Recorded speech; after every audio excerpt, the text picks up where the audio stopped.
مشرق سے مغرب تک ڈھانکا ہوا تھا. دوسرا پر فرمایا آگے بڑھ ولا قدرا نظرۃ اخری، دوسری بار آپ نے اس کو دیکھا عند سدرۃ المنتہا، سدرۃ المنتہا کے پاس، وہاں دوسری مرتبہ اصل شکل، پوری زندگی میں اصل جو شکل ہے ملک کی 2 مرتبہ وہ نظر آیا، ایک زمین پر ایک وہاں سے ذرا. یہ قرآن مجید آپ دیکھ لیں، یہ کعبہ قوسین جو ہے نا آسمان کے کنارے پر وہاں سے نیچے آیا، بالکل قریب آ گیا. یہ بات جبریل علیہ السلام کی ہے اور زمین کی ہے. قرآن پاک کی طرف رجوع کر رہا، عبارت نکال کر دیکھنا کہ وہاں کس موقع کا. دوسرا آسمانوں کا سدرۃ المنتہا پر بھی دوبارہ آپ نے اس کو پھر دیکھا. جی اصل میں چیز یہ ہے کہ جب میں نے اس کے اوپر غور و تفکر کیا تو ایک ٹروتھ ریویل ہوا کہ یہ جتنی بھی چیزیں ہیں نا یہ تمام صحابہ کے ہی ایکسپرٹ اوپینین ہے. کوئی بھی چیز انہوں نے نبی صلی اللہ علیہ وسلم کے ریفرنس سے بیان نہیں کی ہے. کوئی نبی صلی اللہ علیہ وسلم کے ریفرنس سے اگر کوئی ہمیں چیز مل جائے اس حوالے سے تو وہ پھر پرائورٹی پہ ہوگی، باقی تو اندازہ ہی ہے نا لوگوں کے. اچھا، اور یہی صحابہ کرام کے ساتھ ہوتا تھا، جب کوئی صحیح حدیث پیش کی جاتی تھی وہ رجوع کر لیتے. مسئلہ نمبر میرا 31 اجماع والا دیکھ لیں، اس میں نے اس طرح کی مثالیں دی ہیں. تو یہ ابن عباس کا قول ہے، وہ بھی موقوفاً ہے، آپ صلی اللہ علیہ وسلم کے ریفرنس سے نہیں ہے. ابن مسعود کا قول موقوفاً ہے، انس ابن مالک کا قول موقوفاً ہے. یہ مرفوع کوئی بھی نہیں ہے، نبی صلی اللہ علیہ وسلم کے ریفرنس سے نہیں، بلکہ ان کے ایکسپرٹ اوپینین اور فتاوا ہیں. سوائے 2 چیزوں کے، ایک خواب میں دیدار الہی والا معاملہ، وہ نبی صلی اللہ علیہ وسلم تک مرفوع جاتا ہے، جامع ترمذی 3235، اور دوسرا صحیح مسلم میں جو 444 نمبر حدیث 45 اور 46 نمبر کے حجاب میں اللہ تعالیٰ کی زیارت ہوئی، وہ زیارت والا معاملہ ہے اور وہ حجاب کے اندر ہے. یہ فکان قاب قوسین او ادنی والا معاملہ نہیں ہے. الحمدللہ اس حوالے سے ایک مرفوع حدیث بھی مل گئی ہے ہمیں الحمدللہ، اور وہ بخاری اور مسلم میں موجود ہے. امام بخاری اس کے 6 طریق لے کر آئے ہیں، 6 طرق، اور امام مسلم 4 طرق. اور یہ ہے موسٹ سینسٹیو حدیث جو میں بیان کرتے ہوئے ڈال رہا ہوں. اس کو ماننے کے لیے مسلمان تیار نہیں ہوں گے، کیونکہ ان کے بزرگوں نے، ان کے بابوں نے، ان کے مولویوں نے ان کو جو پٹیاں پڑھائی ہوئی ہیں، جو مالائی قصہ کہانیاں بتائے ہیں، ان کو یہ حدیثیں کیسے بخاری اور مسلم کی ہضم ہوں گی. یہ اب سن لیجئے، یہ حدیث یہ ہے آپ صلی اللہ علیہ وسلم کی اپنی حدیث شب معراج کے بارے میں. باقی سب صحابہ کے اوپینین تھے، یہ آپ صلی اللہ علیہ وسلم نے خود کھول کر بیان کیا. 6 طرق صحیح بخاری میں انٹرنیشنل نمبر کے مطابق 4855، 3234، 3235، 4612، 7380، 7531. اور صحیح مسلم میں 4 طرق ہیں، 439 سے لے کر 442 تک. یہ حدیث میں ورڈ بائی ورڈ پڑھوں گا، لفظ بائی لفظ. اس کے بعد بھائیو فیصلہ آپ کے ہاتھ میں ہے کہ نبی صلی اللہ علیہ وسلم کی بات ماننی ہے یا کسی اور کی. کوئی بڑے سے بڑا انسان بھی ہو، اسے غلطی لگ سکتی ہے. نبی صلی اللہ علیہ وسلم ما ضل صاحبکم وما غوا، تمہارے نبی نہ کبھی بہکے ہیں نہ کبھی بہرا چلے ہیں. تو بخاری اور مسلم میں یہ دونوں میں حدیث موجود ہے. اور اس میں اسپیسیفکلی میں وہ طریق پڑھنے لگا ہوں جو بخاری میں 4855، مسلم میں 439، 440، 441 اور 442 ہے. یہ ورڈ بائی ورڈ بڑی رکت انگیز حدیث ہے. مسروق تابی کا بیان ہے کہ میں حجرے عائشہ رضی اللہ تعالیٰ عنہا کے ساتھ باہر ٹیک لگا کر بیٹھا ہوا تھا، تو میں نے اما عائشہ سے پوچھا کیا محمد صلی اللہ علیہ وسلم نے اپنے رب کو دیکھا ہے؟ اب یہ حضرت عائشہ جو ہیں وہ بڑے بڑے صحابہ کی استاد تھی، تو یہ تابعی ہیں. وہ کہتے ہیں میں باہر حجرے کے باہر تکیے سے ٹیک لگائے ہوئے بیٹھا ہوا تھا، اور میں نے کہا اما جی یہ مسئلہ تو حل کریں کہ کیا محمد صلی اللہ علیہ وسلم نے اپنے رب کو دیکھا ہے؟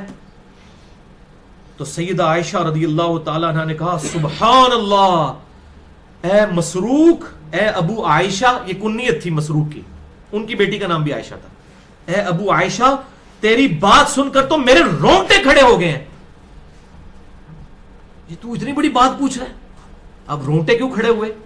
وہ امیجن نہیں کر سکتی تھی کسی مسلمان کا یہ عقیدہ بھی ہو سکتا ہے کہ اللہ تعالیٰ کو کوئی دیکھ سکتا ہے. میرے رونگٹے کھڑے ہو گئے، یعنی اتنا بڑا دعویٰ تو نے کیا. حالانکہ اس بیچارے نے دعویٰ نہیں، صرف سوال کیا تھا.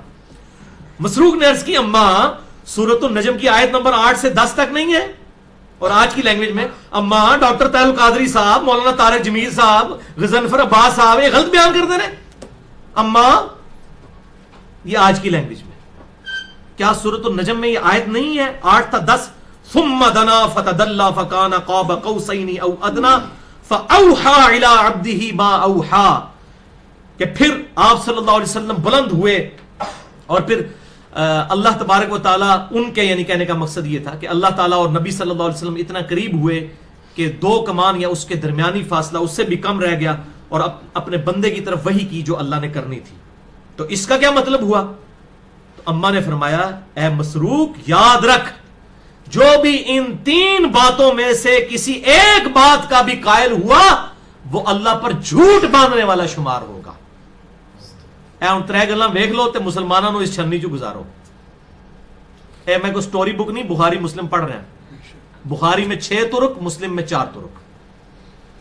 کہا بیٹا میری گل پلے بن لے 3 گلاں ایسیاں نے جو بھی بندہ یہ دعویٰ کرتا ہے نا وہ اللہ تے جھوٹ بن رہا ہے. اب یہ چھوٹی بات ہے بخاری اور مسلم کی متفق علیہ حدیث ہے اور صحیح مسلم کی پہلی حدیث ہی یہی ہے کہ وہ شخص اپنا مقام دوزخ میں دیکھ لے جس نے مجھ پر جھوٹ باندھا. جو نبی صلی اللہ علیہ وسلم پر جھوٹ باندھے وہ تو پکا دوست کی اور جو اللہ پر جھوٹ باندھے وہ اس سے بڑا دوست کی. یہ اما عائشہ کہہ رہی ہیں کہ اس نے جھوٹ باندھا جو 3 باتوں میں سے کسی ایک کا بھی قائل ہوا. اللہ اکبر. تو مسروق کہتے ہیں میں نے پوچھا اے ام المومنین وہ 3 باتیں کون سی ہیں؟ ہاں جی سیدھے ہو جاؤں. انہوں نے کہا پہلی بات یہ ہے پہلا عقیدہ یہ ہے کہ جس نے یہ خیال کیا کہ محمد صلی اللہ علیہ وسلم نے اپنے رب کو دیکھا ہے تو اس نے اللہ پر بہت بڑا جھوٹ باندھا. آگے پھر اما عائشہ پھر دلیل بھی دیں گی. یہ صرف دعویٰ نہیں ہے. ابن عباس ابن مسعود اور انس ابن مالک نے تو اپنے دعوے کیے تھے. یہاں پہ اما عائشہ نبی کے دعوے سے بات کر رہی ہوں گی صلی اللہ علیہ وسلم. مسروق کہتے ہیں میں تکیے پہ ٹیک لگا کے بیٹھا تھا میں ایک دم اٹھ کے بیٹھ گیا کہ ایک گل کر چھڑی اما نے. میں نے عرض کیا اے ام المومنین مجھے بات کرنے دیں آپ جلدی نہ کریں جذباتی نہ ہو میری بات تو سنیں. قرآن میں کیا یہ نہیں آیا وَلَقَدْ رَآهُ نَزْلَةً أُخْرَى اور بے شک اس نے جو ہے 2 بار دیکھا تھا اسے. انہوں نے کہا کہ نبی صلی اللہ علیہ وسلم نے تو اللہ تعالیٰ کو 2 بار دیکھا ہے. حضرت عائشہ رضی اللہ تعالیٰ عنہ نے فرمایا اس امت میں سب سے پہلے میں ہوں جس نے ان آیات کے بارے میں خود رسول اللہ سے پوچھا تھا صلی اللہ علیہ وسلم. ابن مسعود ابن عباس انس ابن مالک سب کی ذاتی رائے تھی. ڈاکٹر طاہر القادری اور مولانا طارق جمیل اور غضنفر عباس صاحب کی ذاتی رائے ہے. اما کہہ رہی ہے میں آپ پوچھے اللہ دے نبی کو ان آیات کے بارے فکانا قاب قوسین او ادنا.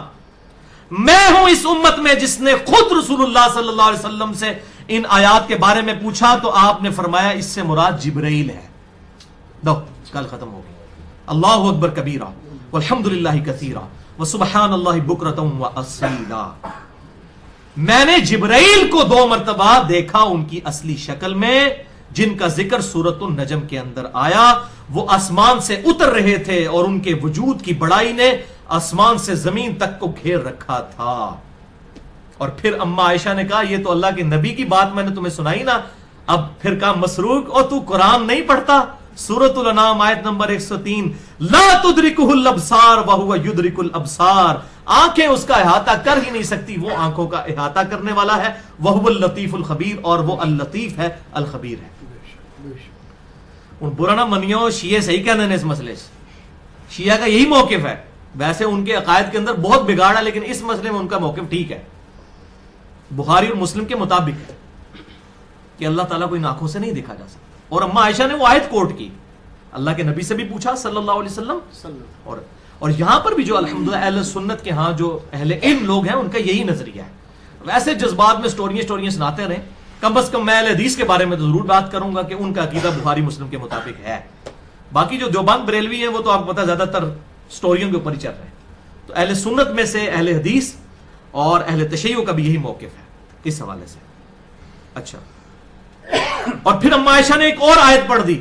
اللہ اکبر. وہ کہتے ہیں کہ مسروق تو نے قرآن میں یہ آیت نہیں پڑھی سورہ شورى آیت نمبر 51 وما كان لبشر ان يكلمه الله الا وحيا. کسی انسان کی یہ شان ہی نہیں ہے کہ اللہ تعالیٰ اس سے کلام کر سکے سوائے یہ کہ اس کے دل پر وحی کرے. نمبر 1. نمبر 2 او من وراء حجاب یا پردے میں اس سے گفتگو کرے. نمبر 3 او یرسل رسولا یا اس کی طرف کوئی فرشتہ بھیج دے. فیوحی باذنہ ما یشاء پھر اللہ جو وحی کرے اس اذن کے ساتھ اللہ تعالیٰ اس بندے اس رسول کے ذریعے جو وحی کرے اس فرشتے کے ذریعے انہ علی حکیم، بے شک وہ بہت بلند اور حکمت والا ہے، بہت بلند ہے اور اس کی حکمت کا تقاضا ہے۔ اماں نے کہا کہ 3 معاڑی تو وحی کے آئے ہیں سورہ الشورى آیت نمبر 51 میں کہ یا تو اللہ تبارک و تعالیٰ دل پہ وحی کرے گا، یا پردے میں گفتگو کرے گا، اور یا پھر فرشتہ بھیجے گا۔ پھر کا مسروق دوسرا عقیدہ جو اللہ پر جھوٹ باندھنے والا ہے، اگر کوئی شخص یہ کہے کہ رسول اللہ صلی اللہ علیہ وسلم نے اللہ کی کتاب میں سے کچھ حصہ چھپا لیا تھا اور کچھ بیان کر دیا، جو صوفیاء بھی کہتے ہیں نا جی کچھ چیزاں آپ نے عوام نو دسیاں نے، کچھ خاص نو سینہ بسینہ دسیاں نے، یہ بھی سیدھا سیدھا ماں عائشہ نے کہے دوسکی نے سارے جنہاں دا عقیدہ ہے سینہ بسینہ سینہ بسینہ، جو صوفیاء کے ہاں بھی ہے اور رافضیوں اہل تشیع کے ہاں بھی یہ بد عقیدگی آئی ہوئی ہے کہ سینہ بسینہ جی قرآن کے ظاہری الفاظ کچھ اور ہے اندر کچھ اور ہوتا ہے، تو کہا یہ جھوٹا ہے، اللہ پر جھوٹ باندھنے والا ہے، وَلِعَوْذُ بِاللَّهِ تَعَالَى۔ انہی پہ میں نے لادہ لیکچرز بھی دیے ہیں، وہ میں اینڈ پہ اس پہ حوالہ بھی دے دیتا ہوں۔ تو وہ اللہ اور اس کے رسول پر جھوٹ باندھتا ہے جو کہتا ہے۔ پھر کہا کہ تو نے قرآن نہیں پڑھا، سورۃ المائدہ آیت نمبر 67۔ اماں تو قرآن کے بغیر بات ہی نہیں کرتی تھی۔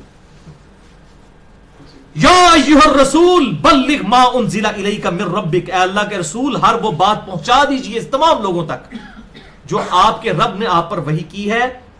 وَإِن لَّمْ تَفْعَلْ، اور اگر آپ نے ایسا نہ کیا، فَمَا بَلَّغْتَ رِسَالَتَهُ، تو آپ نے رسالت کا حق نہیں ادا کیا۔ اگر آپ نے کوئی بات کا خاص لوگوں کو بتائی، کچھ عام لوگوں کو چھپا لی کوئی بات، تو آپ بھی رسالت کے حق ادا کرنے والے ہیں۔ ایسا کیسے ہوتا ہے؟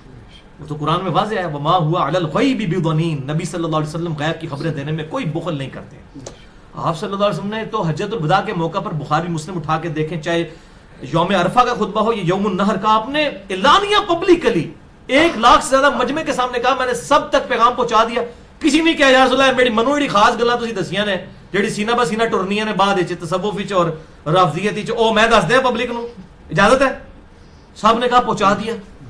ٹھیک ہے ذرا مطلب بالکل جھوٹ بولتے ہیں۔ اور اماں نے کہا تیسرا عقیدہ ہے کہ جو شخص یہ کہے کہ رسول اللہ صلی اللہ علیہ وسلم مستقبل میں ہونے والی باتوں کو جان لیتے تھے، یعنی وہ غیب کا علم رکھتے تھے، خود سے غیب جانتے تھے، تو اس نے بھی اللہ پر جھوٹ باندھا۔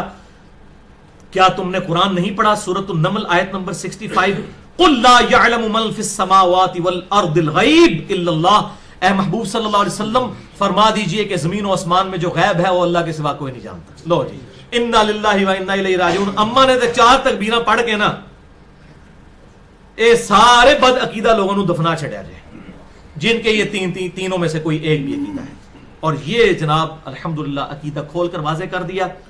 بل اس کی تفصیل میں اگر جاؤں تو گھنٹوں چاہیے۔ 5 لیکچرز ہیں۔ مسئلہ نمبر 6A علم الغیب سے متعلق، 6B الہام اور کشف سے متعلق، 55A علم لدنی اور صوفیاء کے نظریات کے متعلق، 55B وصی رسول کون ہے اور حدیث قرطاس سے متعلق، اور مسئلہ نمبر 39 علم وحی اور علم سائنس اور ان کا دائرہ کار۔